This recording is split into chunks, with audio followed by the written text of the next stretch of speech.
23. Lucas 23, 34.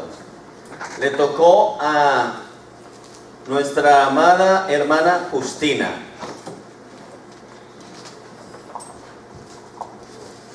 Y vamos a mirar con mucha atención lo que el Señor le dio a nuestra amada hermana. Con ustedes, la hermana Justina.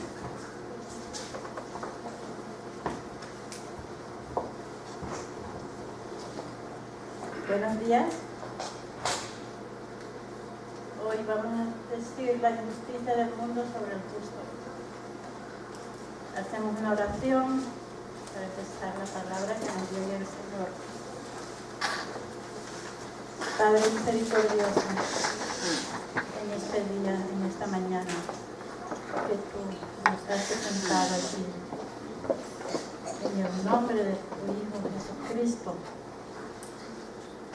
te damos esta palabra para que tus hijos tomen y estén llenos de tu palabra, de tu amor, de tu perdón, en el nombre de tu amado Jesucristo. Amén.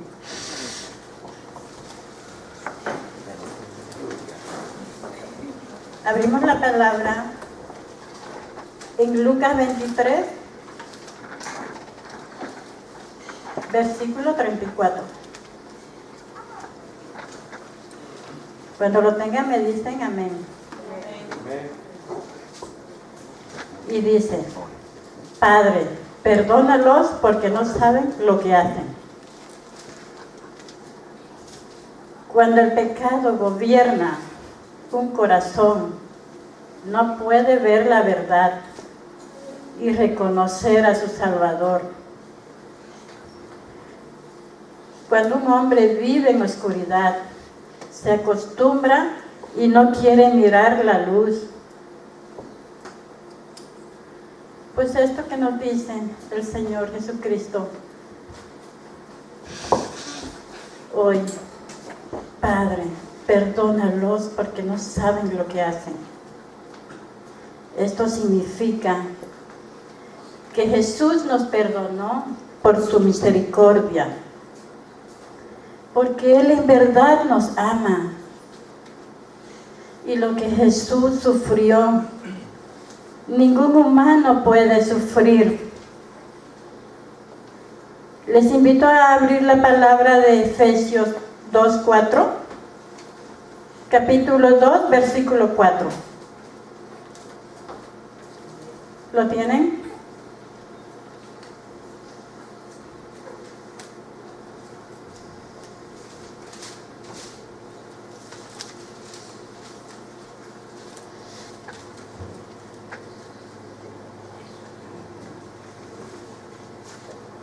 Efesios capítulo 2, versículo 4. Y dice: Pero Dios, que es rico en misericordia por su gran amor, con que nos amó, aun estando muertos en pecados, nos dio vida juntamente con Cristo. Pues esto quiere decir que nos indica que para Dios el pecador está muerto hasta no obedecer el Evangelio. Cuando Cristo es crucificado, resucitado al Padre, hace posible la vida para todo pecador.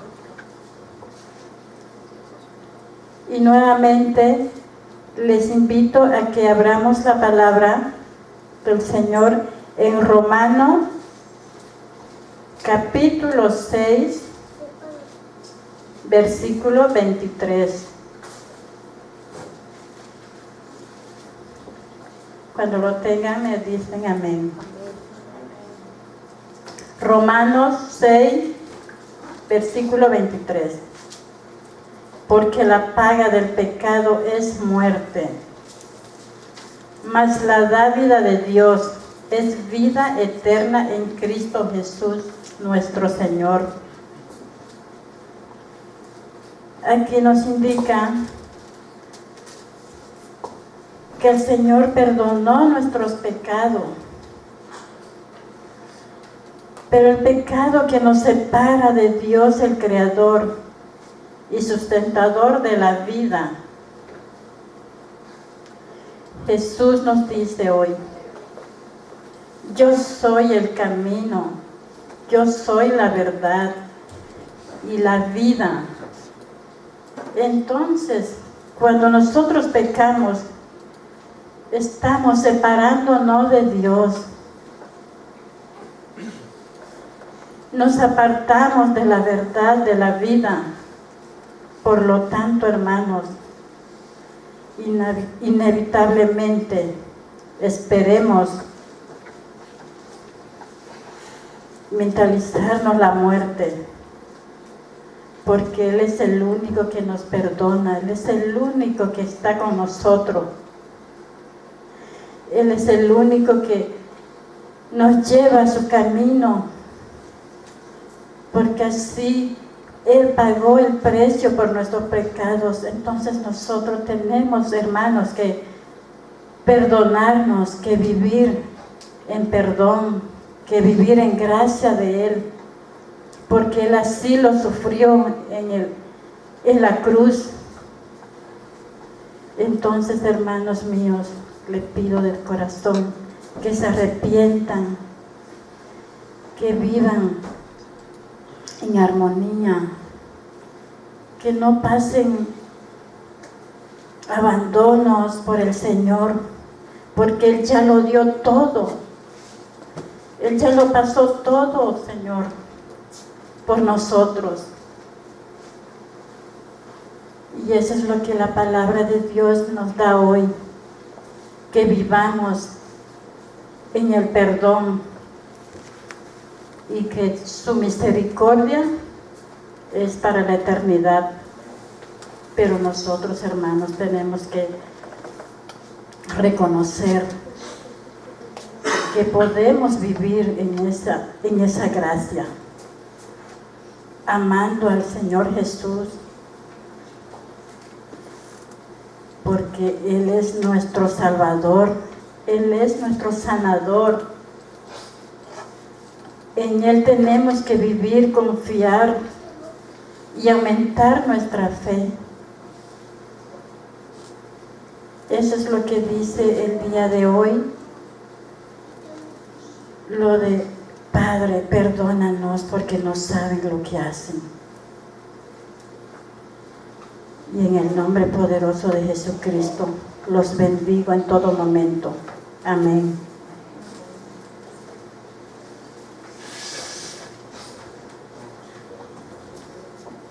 Aplauso. Gloria al Señor. ¿Sí recibieron la palabra? Porque el Señor se hizo un intercesor clamando por nosotros, que pidiendo perdón, aún a sabiendas que iba a recibir de nosotros ¿qué? Traición. Traición. Ahora vamos con la segunda palabra, y la segunda palabra está en Lucas 23, 43, ¿sí? ¿Y cómo pone? ¿Qué pone? De seguro, te lo aseguro, que hoy estarás, ¿sí?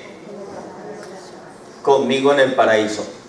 Pasa a nuestra hermana Yanis Londoño y nos las va a exponer.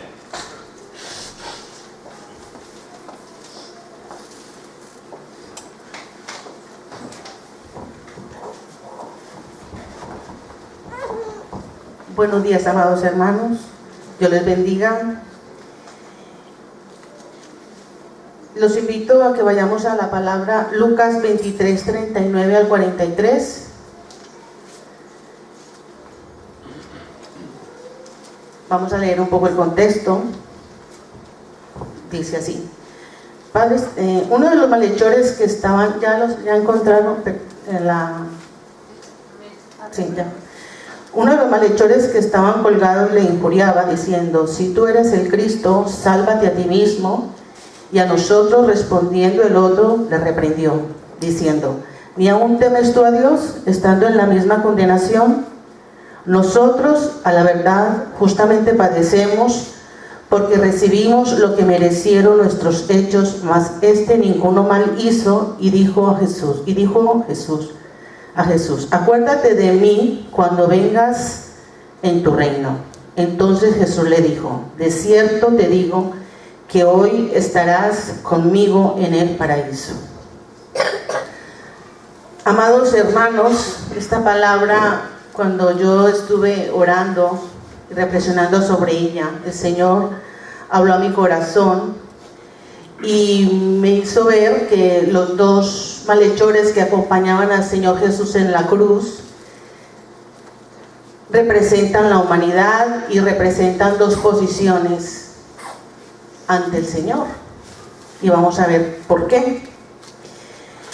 Esta conversación la inicia uno de ellos, uno de los malhechores, y dice: el mensaje al Señor se lo manifiesta con burla, con una actitud hostil, y le dice: si tú eres el Hijo de Dios,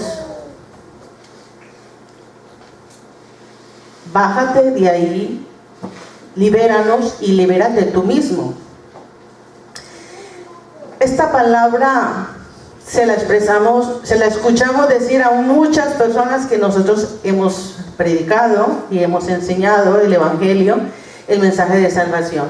Normalmente nosotros escuchamos en ese tipo de personas, y lo hemos escuchado: si yo estuviera en esta situación, que me libere Dios, que me sane. ¿Por qué Él permite esta situación? ¿Por qué permite esta crisis? ¿Por qué permite esta prueba? Lo hemos escuchado en personas que hemos evangelizado. Estas personas, cuando uno ora por ellas, uno pide: Señor, ten misericordia, porque su corazón está endurecido. Eso estaba pasando con este malhechor que estaba al lado del Señor Jesucristo. El segundo malhechor respondió a su hermano: ¿ni aún temes tú a Dios, estando en la misma condenación? Nosotros, a la verdad, justamente padecemos, porque recibimos lo que merecieron nuestros hechos, mas este ningún mal hizo. Él reconoció que Jesús era justo, que no merecía tal veredicto, y él manifestó una actitud de arrepentimiento. Reconoció a Jesús como Dios, porque le pidió que estuviera en su reino. Y dice, y Dios le expresa: honestamente, yo merezco estar aquí. Yo merezco esto, porque yo he cometido muchos errores y muchos pecados, y yo merezco estar en esta cruz. Mas él no hizo ningún mal. Y reconoció su pecado. Aceptó el mensaje de la cruz. Mirando al Señor, le dice: Señor, acuérdate de mí cuando estés en tu reino. Reconoció a Jesús como su Salvador. Lo reconoció, abrió su corazón, se arrepintió y recibió la promesa del Señor sobre el perdón y la vida eterna. El Señor Jesús ofrece perdón y vida eterna, aún en ese momento de dolor, de agonía, de sufrimiento. El Señor ofrece perdón y vida eterna. Él no perdió autoridad en ese instante. El Señor Jesús le dio la promesa. Y vamos a ver qué dice el Señor sobre el paraíso. El paraíso se expresa en tres pasajes bíblicos: en Génesis, en el libro de Génesis 2:8.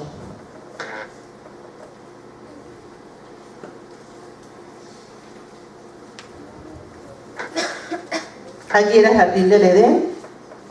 Después de haber pecado, fueron expulsados y allí se convirtió en un lugar inaccesible para los seres humanos.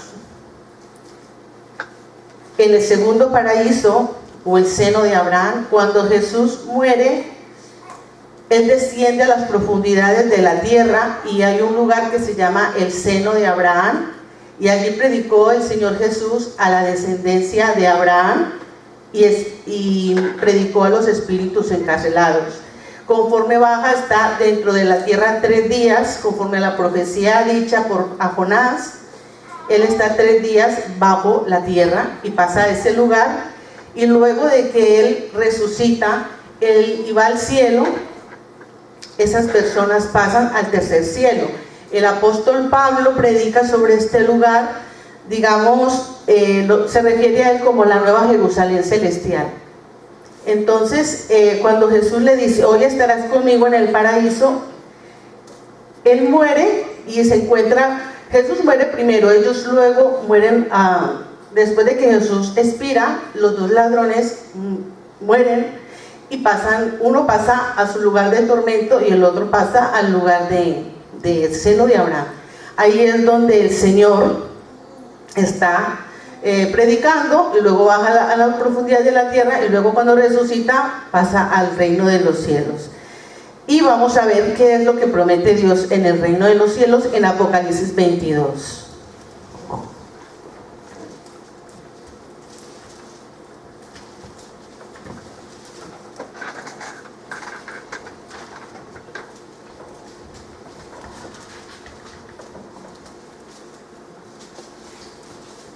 Apocalipsis 22, del 1 al 5. Bueno, dice, enseña, después me mostró un río limpio de agua de vida, resplandeciente como cristal, como que salía del trono de Dios y del Cordero, en medio de la calle de la ciudad, y uno y al otro lado del río, este árbol de la vida, que produce 12 frutos, dando cada mes su fruto, y las hojas del árbol eran para la sanidad de las naciones. Y no habrá más maldición, y el trono de Dios y del Cordero estará en ella, y sus siervos les servirán, y verán su rostro, y su nombre estará en sus frentes.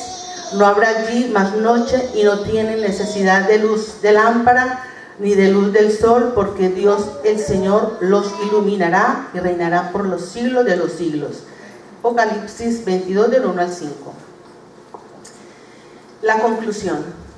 El malhechor no llegó a conocer a Jesús en toda la transitoriedad de su vida. Llevó una vida llena de errores, esclavo de malas decisiones, junto a su compañero de oficio.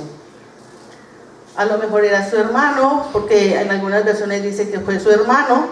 A lo mejor lo amaba tanto que no tenía otra cosa más que hacer que acompañar a su hermano en sus malas decisiones. Cuando el Espíritu Santo le convence de juicio, pecado y justicia, él aprovechó esa oportunidad para liberarse de las cadenas que apretaban su corazón.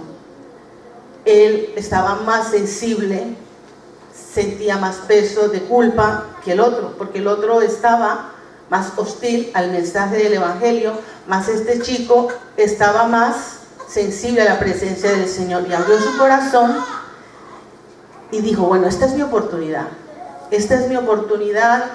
y la voy a aprovechar, porque el Espíritu Santo le convenció que el Señor Jesús estaba a su lado, que era su Salvador, que era su Rey, y que iba a ir a reinar en un reino celestial. Entonces ahí es donde él le dice, se libera de esas cadenas que apretan su corazón, lleno de dolor y culpa, y por fin sus labios se abren y su corazón, y el Espíritu Santo hizo una obra maravillosa. Su cuerpo azotado dolía tanto como el peso del pecado que llevaba en su corazón. Ahora tenía la grandiosa oportunidad de estar cerca del Señor. Su corazón se abrió a Jesús, y a pesar del dolor y del sufrimiento, sintió y vio ese privilegio de estar junto al Señor de señores. Y aún así, él dijo cosas. No dijo, Señor, yo estoy arrepentido, pero él, la forma como se expresó fue lo que manifestó un sincero arrepentimiento, y el Señor se alegró de su arrepentimiento. Sus miradas se encontraron. Jesús, con su actitud y sus palabras llenas de amor, compasión, extendidos y ajustados por los clavos, deseaban abrazarle. Sintió en su compañero el más sincero y genuino arrepentimiento. Fue entonces que le perdonó, le ofreció el perdón y la vida eterna. Así que el Señor dice en Juan 11:25 que el que cree en mí, aunque esté muerto, vivirá. Aprovechemos y no claudiquemos nunca de dejar de orar por las personas que estamos orando, intercediendo, clamando, para que ellos vean la gloria de Dios en algún momento. Y esa obra tan perfecta que hizo el Espíritu Santo en la vida de este hombre, pueda hacerlo en ellos también, y tengan esa oportunidad, ese privilegio de poder vivir por la eternidad con nuestro Señor Jesús. Que les bendiga.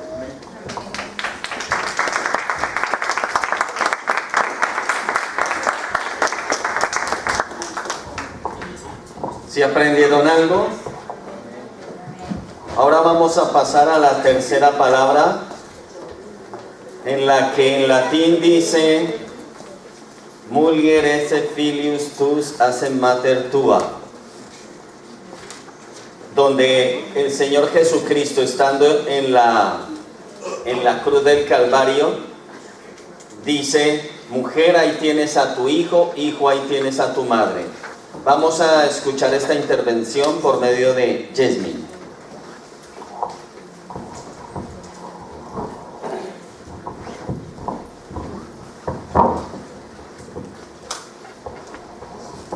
Bendiciones, hermanos. Continuamos con las 7 frases que Jesús dijo en la cruz. Aquí, como dijo el pastor, ya hemos pasado por la primera, que son: Padre, perdónalos porque no saben lo que hacen. La que nos acaba de decir nuestra hermana Yanis, que es de cierto te digo que hoy estarás conmigo en el paraíso. Y la tercera, que la veremos hoy, ahora, es: mujer, ahí tienes a tu hijo, hijo, ahí tienes a tu madre.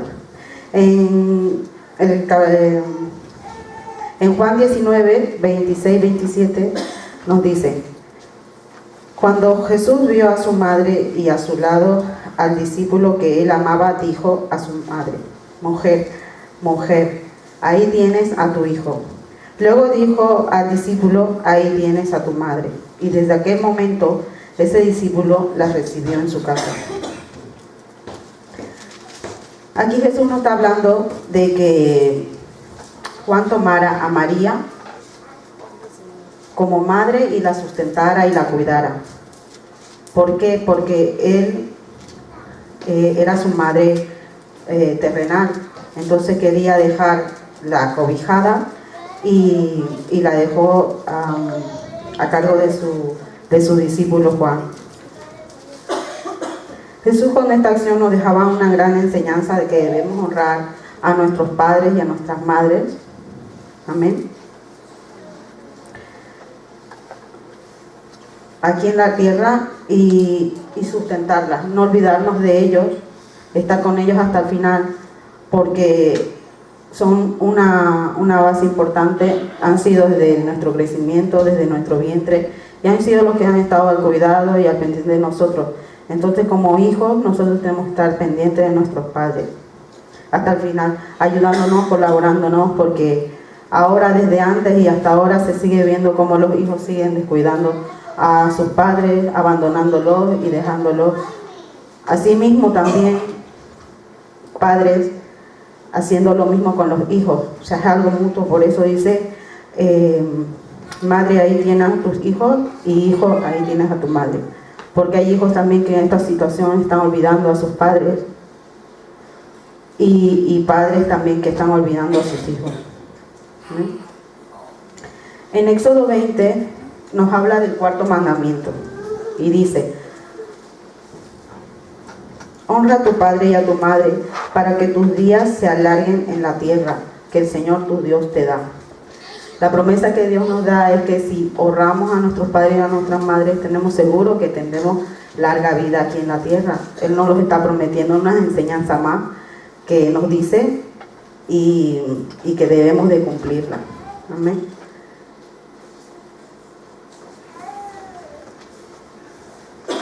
En Timoteo 5:8 podemos ver que dice: porque si alguno no provee para los suyos, mayormente para los de su casa, ha negado la fe y es peor que un incrédulo.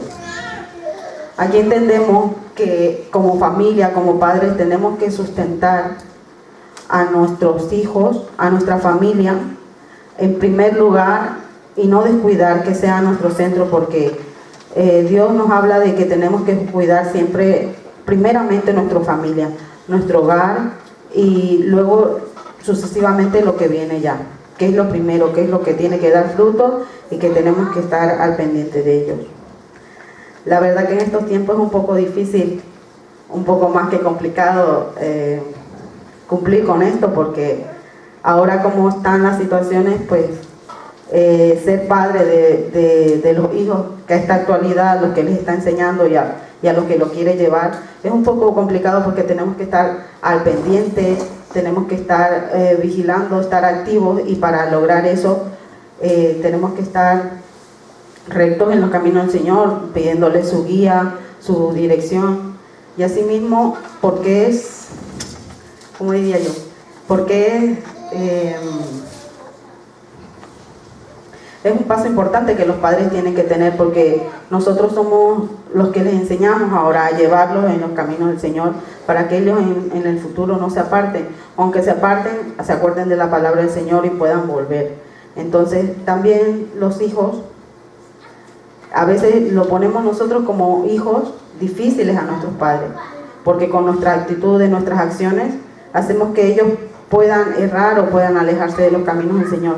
Entonces esto es algo mutuo, que padres tenemos que honrar a nuestros hijos y nuestros hijos pues honrar a nuestros padres. Amén, que nos sirva para que nosotros de aquí en adelante a nuestros niños y a nuestros jóvenes y a las personas que conozcamos y podamos darle una palabra, un consejo, que todo sea llevado mediante la palabra del Señor, para que cumplamos con lo que el Señor nos dice. Amén.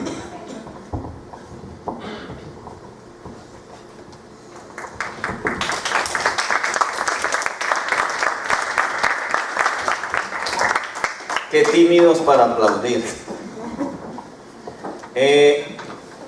Esta era la tercera palabra, ahora vamos a la cuarta. Aquí cuando el Señor Jesucristo, cada uno debemos tener presente que cada una de estas palabras fue expuesta no en un momento de comodidad, sino en un momento no de dolor, de tormento.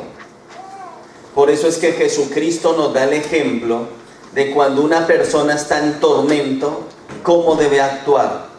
Y aún llevó a responsabilidad una tarea que muchas veces para nosotros es fácil desplegarnos y dejar tirada a su madre. En la cultura hebrea, una mujer que no tiene esposo, como lo era María, que su esposo José había muerto, en la cultura hebrea, dejar a una mujer que si moría, su primogénito tenía que quedar a cargo. Pero como moría el primogénito, si no, esta mujer, escúchenlo bien, en la cultura hebrea tendría que mendigar el pan por no tener un representante de su familia. Ella tuvo más hijos, pero esos hijos ya no eran primogénitos, el primogénito era Jesús. Por eso Jesús la tenía que dejar cargo. Y era lo que se hacía, que si la persona sabía que iba a morir, tenía que dejarla a cargo de otro familiar o de un amigo para que la representara ante la sociedad. Y eso fue lo que hizo el Señor.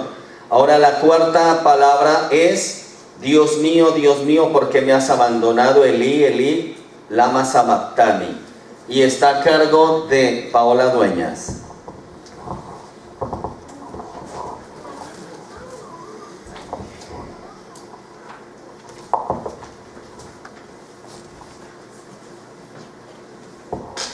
Buenos días, amada Iglesia del Señor.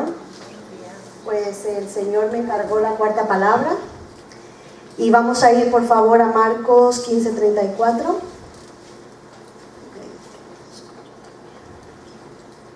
Bueno, ya lo había dicho el pastor. Y es cuando Jesús clama, dice que a la hora sexta, lo voy a leer tal cual como pone, perdón. Dice, y a la hora novena Jesús clamó a gran voz diciendo, Eloí, Eloí, lama sabactani, que traducido es, Dios mío, ¿por qué me has desamparado? Esta es la única palabra que se repite 2 veces en el Nuevo Testamento. Vamos a verlo también en Mateo 27:46, dice lo mismo, pero si lo quieren apuntar es la misma cita. Dicen las mismas palabras, pero leyendo la palabra de Dios vamos a ver que esta palabra la recitó el Señor Jesucristo del Salmos 22, así que por favor vamos al Salmo 22:1, y dice así la palabra del Señor, Dios mío, ¿por qué me has desamparado? Y la parte B del Salmo 22:1 dice, ¿por qué estás tan lejos de mi salvación y de las palabras de mi clamor? Realmente aquí el Señor Jesucristo estaba clamando, como dice en el Evangelio, a gran voz, estaba padeciendo, y se sentía desamparado. Y bueno, yo saqué la definición de desamparado, que dice que es abandonar, dejar sin amparo ni favor a alguien que lo necesita o que lo pide. Y abandonar significa ausentarse, dejar un lugar o un sitio.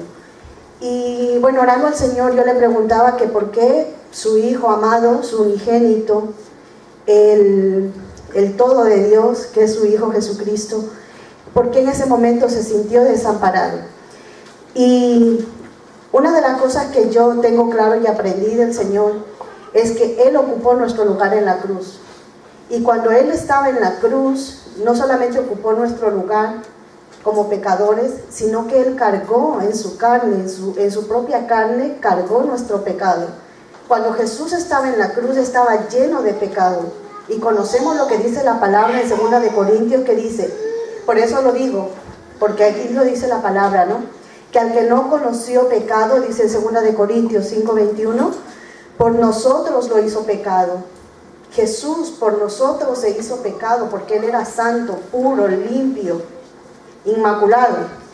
Dice, para que nosotros fuésemos hechos justicia de Dios en Él. Nosotros no podríamos de ninguna de las maneras alcanzar la justicia de Dios, aunque diéramos nuestra vida entera y aunque nos crucificáramos nosotros mismos, no podríamos alcanzar la justicia de Dios si no es a través de Jesucristo, nuestro Señor. Entonces, como les estaba diciendo, en el momento que Jesús estaba clamando, que estaba gimiendo y diciendo, Padre, ¿por qué me has abandonado? Y se cumple la palabra. ¿Por qué? Porque la palabra de Dios dice que la paga del pecado es muerte, y muerte es separación de Dios. Entonces, al momento que Jesús estaba cargando nuestro pecado allí en su carne, en el madero, Dios no le podía atender. Dios no podía acercarse a Él porque estaba lleno de pecado, y se cumple la palabra porque así lo dice. Entonces, cuando Jesús se siente desamparado, es también nuestro lugar, y eso es lo que vamos a ver. A mí me gusta la traducción de Romanos 6:23, la Biblia actualizada, que dice así, que es la palabra que decía antes, que la paga del pecado es muerte. Pero esta traducción me gusta porque dice, quien solo vive para pecar recibirá como castigo la muerte. Pero Dios nos regala la vida eterna por medio de Cristo Jesús, nuestro Salvador. Entonces lo que el Señor nos está enseñando es que Él se llevó nuestros pecados en la cruz, cargó con nuestro pecado en la cruz, con nuestra maldad, para darnos libertad. Porque nosotros no podríamos alcanzar por nuestros propios medios esa libertad, y para que nosotros podamos acercarnos al Padre y podamos estar delante del Padre en oración, en clamor, en intercesión. Si vamos a Lucas 22:42, allí relata que en el huerto de Getsemaní Jesús clamaba y diciendo, Señor, pasa de mí esta copa, pero no se haga mi voluntad sino la tuya. Ya desde ahí empezó, si se acuerdan la palabra y ya han leído el relato de esa palabra en Getsemaní, cuando el Señor Jesucristo se pone a orar, él ya entró en agonía desde ese momento que estaba clamando, porque él fue a orar por la humanidad. Desde ese momento ya él entró en agonía por nosotros, por nuestra salvación, por nuestro perdón, por nuestra libertad. Entonces, esa frase la repitió 3 veces, que le decía: Padre, si es posible, pasa de mí esta angustia, esta copa, esta desesperación, este sufrimiento tan grande que estoy padeciendo, porque ya lo estaba padeciendo. Y lo dijo 3 veces porque él anhelaba. Bueno, yo muchas veces me pregunto, yo muchas veces digo: Señor, pero yo me pregunto muchas veces cuando vienen dificultades a mi vida, y yo le digo: Señor, si tú estuvieras padeciendo lo que yo, y te hubieras arrepentido y te hubieras bajado de la cruz, ¿qué haría yo con esto? Y entonces el Señor cumplió con el mandato de Dios, con lo que Dios le encargó que era, y que Él voluntariamente aceptó el ponerse en nuestro lugar en la cruz. Lo cumplió hasta el final, y como dice la palabra de Dios, hasta la muerte, y muerte en la cruz, que si hemos leído la palabra, hermanos, sabemos que esa muerte era la más terrible que podía experimentar una persona en ese tiempo, era la más dura, la más no sé cómo se dice esta palabra, era escarnecedora realmente, porque desgarraban la piel. Si nos recordamos, porque yo creo que todos hemos leído esos pasajes bíblicos donde describe cómo fue el padecimiento del Señor desde que salió del Calvario hasta llegar a la cruz. Entonces, eso es lo que está relatando aquí. Y claro, cuando Jesús clama, Él clamaba por nosotros, clamaba por la humanidad. Y una de las cosas que yo, meditando en esta palabra, entendí, es que nosotros muchas veces estamos en esa angustia. Muchas veces tenemos padecimientos, muchas veces tenemos problemas tan fuertes que clamamos, pero no clamamos a Dios muchas veces sabiendo que Dios nos puede librar, sino como una queja, o sino como ¿y ahora qué voy a hacer? No encuentro salida, ¿no? Entonces lo que el Señor nos quiere enseñar es que así como Jesús padeció, Él ya padeció por esas pruebas. Ya Él lo hizo todo en la cruz. Lo que nosotros tenemos que acercarnos, como dice la palabra, es acercarnos confiadamente al trono de la gracia para hallar ese oportuno socorro, pero ya todo está cumplido, ya todo está hecho en la cruz.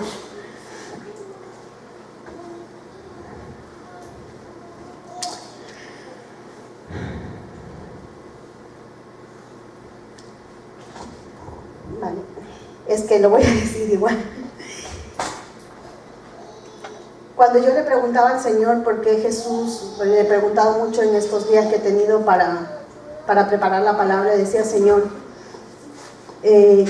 ¿por qué fueron tan profundas las palabras del Señor y con tanto clamor en ese momento en la cruz? Y yo entendía que el Señor pues me mostraba que no es que Dios se aleja de nosotros, porque Él dice: ¿por qué me has abandonado? Y no es que Dios le abandonó, sino que es nuestro pecado. Y como les decía, Él cargó en la cruz nuestros pecados. Entonces, a Él estar lleno de pecado, para Dios, Dios veía inmundicia en ese momento en el Señor Jesucristo, y Él no se podía acercar a Él. Entonces no es que Dios y eso es lo que nos pasa muchas veces a nosotros, que cuando estamos en pecado, porque todos alguna vez pecamos y nos sentimos tan mal, nos sentimos tan sucios, nos sentimos que no merecemos el perdón de Dios, o que no merecemos la misericordia de Dios, y no nos damos cuenta que es el pecado mismo el que nos aleja, que nosotros nos alejamos por causa de nuestro pecado, porque nosotros somos lo que pensamos, que estamos mal, que estamos, o sea, muchas veces, no sé si les ha pasado, a mí sí, por experiencia lo digo, que he hecho cosas que he dicho: Señor, esto tú no me lo vas a perdonar. Esto tú no me lo vas a perdonar, porque son cosas que uno, conforme a la palabra, ve y dice: es que esto Dios no me lo va a perdonar, porque es fuerte. Entonces, ese mismo pensamiento es el que nos aleja a nosotros de Dios. No es que Dios se aleje de nosotros, sino que nosotros nos alejamos de Él. Y no vemos con perspectiva como tendríamos que mirar las cosas de Dios, sino que vemos nos centramos en nuestro pecado, en lo que hice, y a veces no nos lo perdonamos ni nosotros mismos. Yo lo digo por experiencia, que he dicho, ni yo misma me lo voy a perdonar. Entonces, lo que el Señor nos dice es que no miremos eso, no miremos nuestro pecado, no miremos nuestros errores, sino que miremos a la cruz. Cuando estemos pasando dificultad, cuando estemos pasando por tribulación, cuando estemos, aunque hayamos cometido algún pecado y pensemos que es muy duro delante de Dios o que Dios no nos lo va a perdonar, miremos a la cruz, miremos al Señor Jesús allí en la cruz, en nuestro interior, mirémoslo, porque Él ya pagó el precio en la cruz por nuestros pecados. Y una de las cosas que les quiero, hermanos queridos, amada iglesia del Señor, somos amados del Señor. Una palabra que me dio el Señor mientras orábamos, mientras yo oraba y le rogaba a Dios, está en Sofonías 3:4. Y eso es lo que Dios no quiere que seamos nosotros, sino que seamos lo contrario. Dice así en Sofonías 3:4. Sus profetas son livianos, hombres prevaricadores. Sus sacerdotes contaminaron el santuario, falsearon la ley. Entonces, cuando yo le oraba al Señor, yo averigüé lo que significa la palabra liviandad o liviano. Y significa que es de poco peso e inconstante. Entonces, por eso le decía, lo que Dios no quiere con nosotros como sus hijos, como sus amados, como su iglesia, es que seamos inconstantes, sino que seamos lo contrario, que seamos constantes, firmes. También significa que se cambia con facilidad de pensamiento. Nosotros no podemos, como hijos de Dios, yo les animo, como iglesia, a que dejemos de ser livianos, o sea, a que dejemos de cambiar de pensamiento, a que dejemos de no tener constancia, sino que seamos lo contrario, tengamos constancia, seamos firmes. No permitamos más que nuestros pensamientos nos desvíen de la meta que es el Señor Jesucristo y su palabra, sino que más bien afirmémonos fuertemente en la palabra, porque nosotros, es nuestra responsabilidad, porque yo he visto que cada uno de nosotros, Dios nos dio la capacidad de decidir, y esa palabra la dijo un día aquí predicando el pastor William, y esa palabra a mí me martilla todos los días en la mente. El poder más grande que nos dio el Señor es el poder de decisión y el poder de creer. Si nosotros nos decidimos firmemente a creer en la palabra de Dios y a creerle al Señor, nuestras vidas realmente van a ser transformadas y van a ser cambiadas. Y es nuestra responsabilidad tomar esa decisión, porque no es que Dios nos la deja como una elección, es nuestra responsabilidad y tenemos que tomarla. Y a mí me llevaba a esa palabra que dice en Primera de Reyes 18:21, cuando el profeta Elías desafió al pueblo de Israel, lo confrontó y le dijo, así dice en la palabra de Dios, y acercándose Elías a todo el pueblo le dijo, ¿hasta cuándo claudicaréis vosotros entre dos pensamientos? Si Jehová es Dios, seguidle, y si Baal, id en pos de él. Y el pueblo no respondió palabra. Aquí lo que les estaba diciendo es que, y esta palabra a mí me enseñaba eso, de que Dios quiere que tomemos una decisión. Y si somos hijos de Dios, decidamos firmemente a seguirle al Señor, a servirle y a buscar en su palabra el propósito. Todos nosotros tenemos un propósito de parte de Dios que cumplir en nuestras vidas, en nuestro hogar, en nuestra sociedad. Pero si nosotros no tomamos la firme decisión de buscar de Dios, no vamos a poder cumplir ese propósito. Porque Dios al que llama, capacita. Y si nosotros no buscamos que Dios nos capacite, nos enseñe, nos forme para ser útiles, no vamos a poder cumplir el llamado ni el propósito que Dios tiene para nosotros. Entonces, hermanos queridos, amada iglesia del Señor, de verdad que lo que les quería transmitir es eso. Seamos firmes, seamos constantes en la palabra. Y aquí hay una conclusión donde la voy a leer tal cual como la escribí en el momento. Así como Jesús pasó por esta prueba, que era la prueba de morir en la cruz, por esa tribulación tan grande, después de haber sido ya escarnecido, escupido, golpeado, apateado, aporreado, y conocemos la historia de cómo padeció el Señor por nosotros. Nosotros como hijos de Dios no estamos exentos a tener los mismos padecimientos o a padecer cosas, no a lo mejor de la misma manera porque estamos en otros tiempos, pero sí a pasar pruebas y dificultades. Pero nosotros tenemos que hacer la diferencia. O la diferencia está en qué. ¿Cuál es la diferencia entre el tiempo de antes y el tiempo de hoy? La diferencia es que ya Jesús pagó. Ya Jesús venció. Ya Jesús se llevó en él, como dice la palabra, se llevó nuestras enfermedades, nuestras aflicciones, nuestras dolencias. No hay nada que no esté clavado en la cruz y que no esté puesto a los pies del Señor Jesucristo. Para todo hay solución, si buscamos en él. Y así como Jesús, estoy leyendo literal, y así como Jesús venció la soledad, porque también cuando estamos en pruebas nos sentimos solos y pensamos que solo a mí me pasa lo malo, como decía el pastor antes, así lo dice la palabra. Nosotros, nuestros hermanos, nosotros como hermanos todos tenemos los mismos padecimientos, unos de una manera, otras de otra, pero todos padecemos. Así como Jesús sintió la soledad y él sintió en la soledad que sintió en la cruz, esa soledad fue la consecuencia del pecado. Y eso ya él lo llevó en la cruz. Entonces, si nosotros pecamos, tenemos abogado en Cristo Jesús y ya no estamos solos, sino que Dios por medio de Jesucristo está siempre con nosotros y nos ha dado al Consolador, a nuestro amigo fiel, a nuestro compañero que va siempre con nosotros, al Espíritu Santo. Entonces, yo les quería animar, porque si hay alguna persona también que se siente solo o que en alguna vez se ha sentido desamparado o piensa y dice, ay no, yo me siento tan mal, me siento tan solo, nadie me hace caso, nadie me atiende, mi familia me ha dejado, mis amigos no aparecen, en la iglesia no pinto nada, rechacen ese pensamiento, porque aún la soledad ya la llevó Jesús y no estamos solos, tenemos al Espíritu Santo. Así que no aceptemos pensamientos ni siquiera de soledad. Hermanos queridos, no les puedo decir más, es lo que el Señor puso en mi corazón, y les animo a que nos acerquemos confiadamente al Señor, a que busquemos en su palabra, que nos refugiemos en Él y a dejarnos transformar por la palabra, a dejarnos moldear por el Señor, para que seamos realmente esos vasos de honra que Él quiere usar en esta sociedad y en el tiempo que nos tenga aquí en su presencia. Amén. Que el Señor me los bendiga.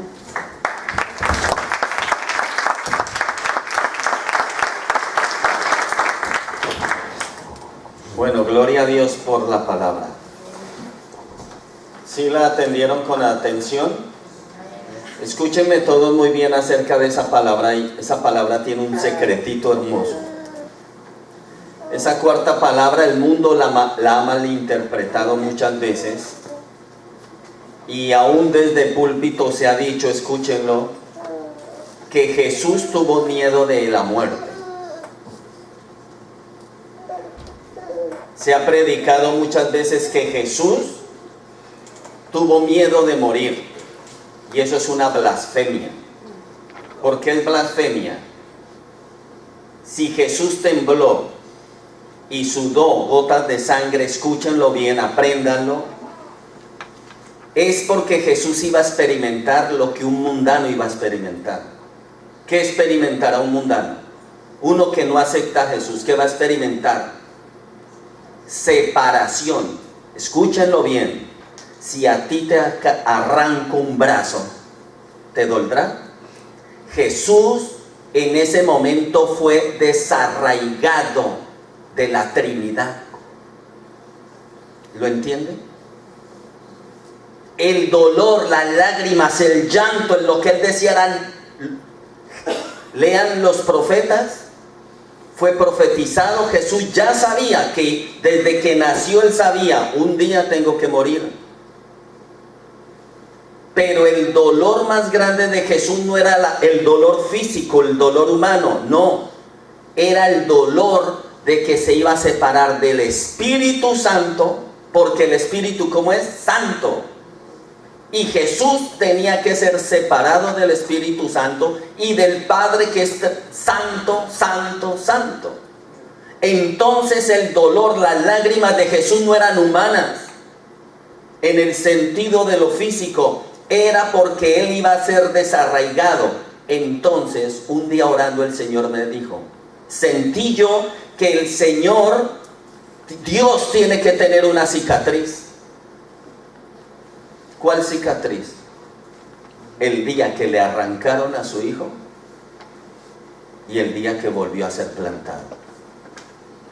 Porque el cuerpo físico humano de Jesús recibió la descarga de todos los pecados. Todos los pecados vivieron en Jesús en un momento en la cruz.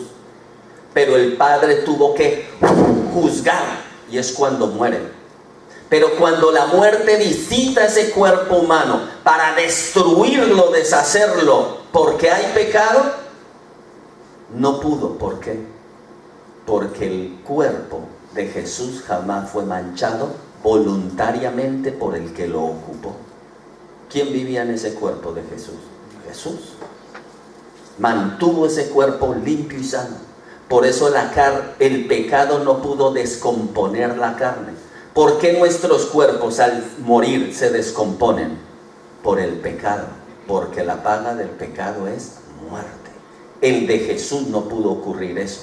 ¿Por qué? Porque se mantuvo santo. El pecado no encontró culpa, no encontró mancha. Entonces el Padre fulmina al pecado. Todo el pecado queda consumido. Entonces, luego el Señor Jesucristo, cuando clama esto, luego al rato, al momento que clama, y dice que tengo sed. Entonces vamos a ver por medio de Joana el Señor lo que nos tiene. Gloria a Jesús, iglesia. No se desconecte, sigamos en esa comunión. La verdad que es un privilegio para nosotros estar delante de usted, porque cada uno de ustedes vale la sangre del Señor Jesucristo. Y la verdad que como llenó mi vida esta palabra en lo que yo estaba estudiando, quisiera que el Señor también llenara la suya. Se encuentra en Juan 19:28. La verdad que me quebrantó mucho, ¿sabe?, esta palabra, porque cuando el Señor habla aquí, dice en 19:28, después de esto, sabiendo Jesús que ya todo estaba consumado, dijo, para que la Escritura se cumpliese, tengo sed. Es la quinta palabra y es la única palabra que el Señor expresó con una necesidad física. Se interpreta como la expresión de dos tipos de sed. Sed fisiológica, sed física, uno de los mayores tormentos de los crucificados. Fue la única palabra que el Señor habló en su necesidad, y la sed espiritual, que fue algo simbólico de la sed física, su agonía, su sentimiento por acabar su obra magnífica de redención en la cruz, por la salvación suya, mía y de toda la humanidad. Pero ¿qué es tener sed, hermano? Tener sed es la ansia por beber líquido, causados por el instinto básico en humanos y animales. Yo creo que todos hemos pasado sed. Sed es el anhelo insaciable, no es una opción, es una necesidad de beber. Pero ¿por qué Jesucristo tuvo sed? ¿Por qué tuvo sed el Señor? Porque Él era 100% hombre. La naturaleza de Jesucristo era como la suya y como la mía. A mí me quebrantaba, ¿sabe? Cuando yo leía esto, yo le decía, Señor, sentía el dolor, ¿sabe? Del Señor. Dice, mire, en Filipenses 2 lo podemos ver, no lo busque porque no tenemos mucho tiempo. Dice que Él estando en la condición de hombre, Jesucristo fue 100% hombre. Porque Él sufrió, dice también porque Él tuvo sed, porque Él sufrió una deshidratación. Por pasar 14 horas sin beber, sin tener nada que beber y por la pérdida de su bendita sangre.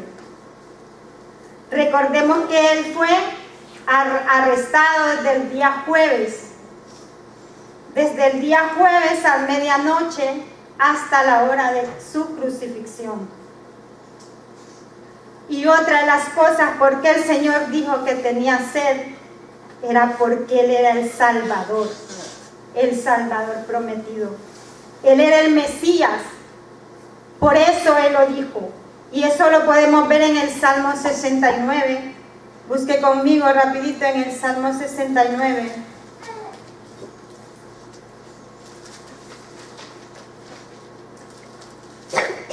Mire lo que dice, Él era el Mesías prometido y para que se cumpliese las Escrituras. Porque ahí dice, ¿no?, que leímos en Juan, dice, y sabiendo Jesús, mire qué precioso, que con qué gran agonía nuestro Señor y no perdió el conocimiento. No lo perdió.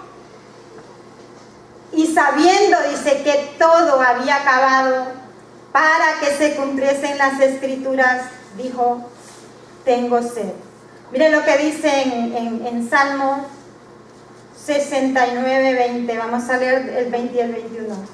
El escarnio ha quebrantado mi corazón y estoy acongojado. Esperé quien se compadeciese de mí y no lo hubo. Y consoladores y ninguno hallé. Me pusieron además hiel por comida y en mi sed me dieron a beber vinagre. Ese es también lo encontramos en Juan. Sería el contexto de la palabra en el que leímos en Juan 19, 20, 21 y el 22. O sea que ¿por qué Jesucristo dijo eso? Porque Él era el Salvador, porque Él era el Mesías prometido. Mire lo que dice en Salmo 22. O sea que no hay excusa para el mundo entero que dice que Jesucristo no ha venido, que Jesucristo no es el Mesías. Esta escritura, mi hermano, esta profecía se dijo 1050 años antes y había llegado el cumplimiento de ella cuando Jesucristo expresó que tenía sed. Mire lo que dice en Salmo 22, 15. Como un tiesto se secó mi vigor y mi lengua se pegó a mi paladar. Y me has puesto en el polvo de la muerte, porque perros me han rodeado, me cercaron como cuadrilla los malignos, horadaron mis manos y mis pies. Así que por eso también el Señor exclamó esa palabra para cumplimiento de las Escrituras. Gloria a Jesús. La sed espiritual de Él, mi hermano, cuando Él sintió la agonía de la sed física, también fue algo simbólico. Le dije al principio de comenzar esto, le dije que el Señor había sentido sed espiritual. Pero ¿por qué sintió esa sed? Su ser interior sintió la agonía, porque Él miraba un mundo seco. Él nos miraba, Él nos sentía que Él quería salvar la humanidad y el mundo estaba seco cuando Él le dijo a la mujer samaritana, yo creo que todos lo conocen esa escritura, en Juan 4:10 le dijo, Si tú supieras quién es el don de Dios, si tú supieras, pedirías a mi agua. Imagínese, Jesucristo es la fuente de agua viva, y ese ser maravilloso. Por eso yo me quebrantaba, hermano, y yo que es lo mismo que estamos hablando acerca, es otra figura. El Señor nos habla con figuras, nos habla en formas, acuérdense que el Señor siempre, Dios siempre habla por medio de parábolas. Si usted mira la historia antigua, son las parábolas para nosotros. Una parábola, ¿qué es una enseñanza, es un hecho que lleva a engañar al mundo. ¿Y no ha pasado así? Miren, dice la palabra que ¿quién es Satanás? El padre de la mentira, ¿no? ¿Cómo engaña al mundo? Con mentiras aquí, mentiras aquí. Una pregunta, ¿qué siente tu cuerpo a veces? Lleno de pasiones, lleno de deseos, lleno de emociones. ¿Qué es eso? Las mentiras de Satanás. ¿Cómo? ¿En mi cuerpo? Sí. Porque el único instrumento que puede utilizar Satanás para hacerte errar es tu cuerpo, tus deseos. Por eso, igual que los pensamientos, la iglesia cuando siente un deseo, ¿qué debe hacer? ¿Es de Dios? ¿Es mío? ¿O es del infierno? No hay más. Si tú hablas con tu esposa o esposo y tú estás, no me digas que eso es del cielo. Si es la ira de Dios, venga ya. ¿No? ¿Es mío? No. ¿Pero por qué no puedo yo estar? Yo me puedo enfadar, pero no puedo echar eso que hierve. Entonces, ¿de dónde es? ¿Y qué está usando el infierno en ese momento? Ojo, ¿de dónde salen los impulsos? Dice la Biblia. ¿De dónde salen los robos, las mentiras, los adulterios, las venganzas? ¿De dónde? O sea, ¿y en el corazón qué hay? ¿Una máquina? En el corazón ¿qué hay? ¿Qué bombea el corazón? Sangre. ¿Y qué es la sangre? Impulso. Por eso tu corazón, ¿qué está haciendo ahorita mismo? Bota vida. Vida, ¿qué es vida? Sangre oxigenada, purifica y limpia, llega sangre sucia, limpia, llega sangre sucia, limpia.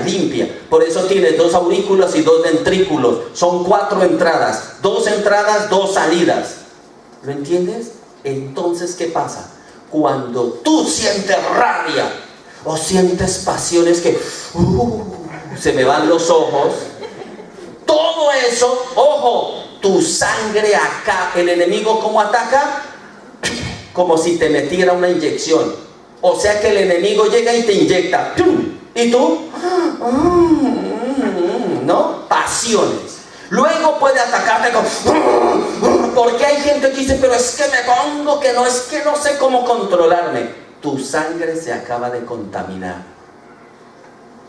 ¿Usted sabía que los rabinos enseñan eso?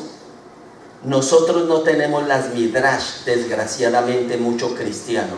Y en las midrash se enseña que precisamente la sangre la debe cuidar un hombre.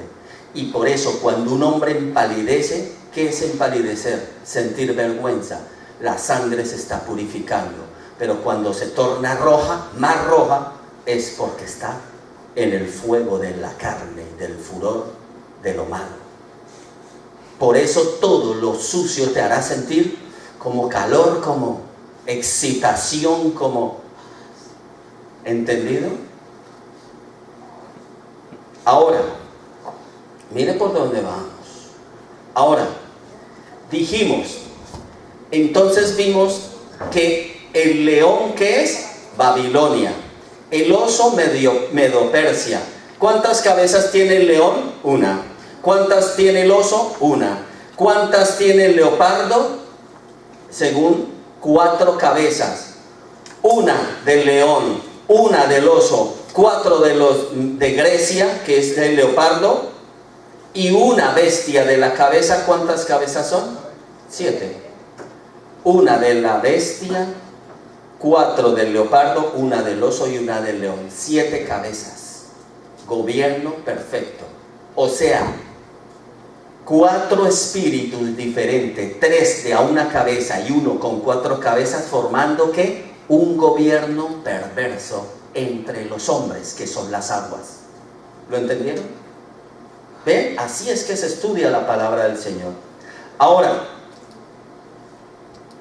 ¿lo dejamos ahí? ¿Han aprendido? Porque si les doy más información o sobre esto, de lo que yo pensé que iba a llegar hasta el versículo 6, que era la meta, pero no llegamos. Pero ¿qué hemos aprendido? Yo creo que el Señor nos ha hablado. Porque como lo tenía estructurado, cometí un error esta mañana, perdónenme.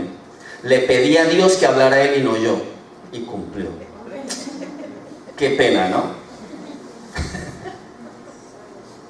El Señor me levanta eso, me pone tempranito, 3 de la mañana, y William, ya salgo. 3:30, en un ratico voy. 4, Señor, ten paciencia. A las 5 y algo, perdón que se me hizo tarde. Así el Señor es de bello, ¿no es verdad? Y yo me pongo a alabarlo, te alabo, te bendigo. Te entrego mi vida. Te entrego la iglesia. Y cuando, ¡uy! Que se me hizo tarde, Señor. Así tenemos que escuchar al Señor. Yo sé que sé, y yo a veces le digo, perdón, venga a ver qué era lo que necesitábamos. Pongámonos en pie. O sea que si tiene algún problema con lo que predicamos, por favor vaya a la oficina general del Rey de los Cielos y le pone ¿qué? La hoja de reclamaciones están diciendo, o le pone la denuncia sobre este asunto. Pero si es inteligente, va y le dice, gracias Señor, aquí vengo a entregarte lo que me enseñaron que te debía. Más presencia de Dios. Bueno, ¿sí aprendieron algo? ¿El Señor les habló? A mí me enseñó mucho. Cierra tus ojitos.